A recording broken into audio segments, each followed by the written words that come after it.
3. The Picture of Dorian Gray. Suddenly they heard Basil's voice. He sounded happy. "I'm waiting," he called. "Come back into the studio so I can continue painting. I'm painting very well today." Dorian stood without speaking while Basil painted. Harry sat in the armchair. The room was very quiet. The curtains moved gently, and there was the sweet smell of flowers. After a quarter of an hour, Basil stopped painting. He looked at Dorian for a long time. Then, for a long time, he looked at the picture.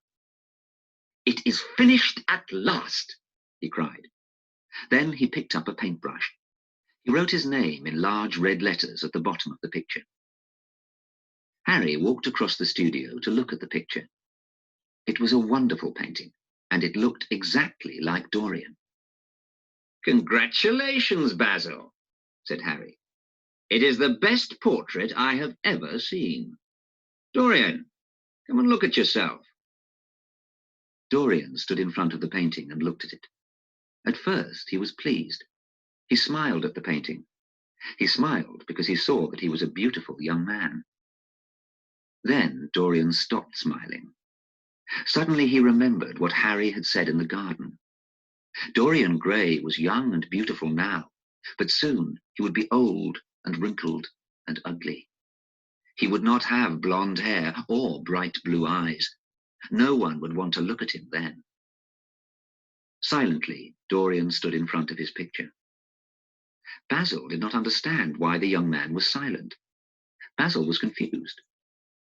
"Don't you like the picture?" he asked. "Of course he likes it," said Harry. "It's a wonderful painting. I want to buy it, Basil. I must buy it." "No, Harry," replied Basil. "I can't sell it. The picture belongs to Dorian. I have given it to him." "Dorian is very lucky," said Harry. Then Dorian spoke. "It's very sad," he whispered. "I shall grow old and wrinkled and ugly, but this picture will always be young. This picture will never be older than it is today. I wish that I could always be young. I wish that the picture could grow old instead of me. I would give anything and everything for this to happen. I would give my soul." "It would not be very nice for Basil if the painting grew old, Dorian," said Harry, laughing. "That's right," said Basil, laughing too. "I don't want that to happen. I don't want an old, ugly picture." But Dorian did not laugh. "You care about your painting more than you care about me, Basil," he shouted. "You care about me now because I am young and beautiful. When I am old and ugly, you won't care about me anymore."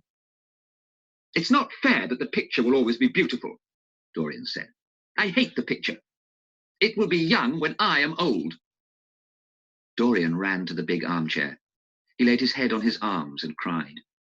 "Harry," said Basil angrily, "this has happened because of you. This is your fault. I asked you not to talk to Dorian." Harry shook his head. "No, Basil, it's not my fault. Dorian is learning about life." "Well," said Basil, "you are my two closest friends, but you have made me hate my best painting, so I will destroy it." Basil picked up a knife from a table near him. He was going to cut up the picture and destroy it. Suddenly, Dorian ran across the room and pulled the knife from Basil's hand. "Don't, Basil! Don't destroy the painting! It will be murder! Don't, please!" "Well, I'm happy that you like the picture now, Dorian," said Basil.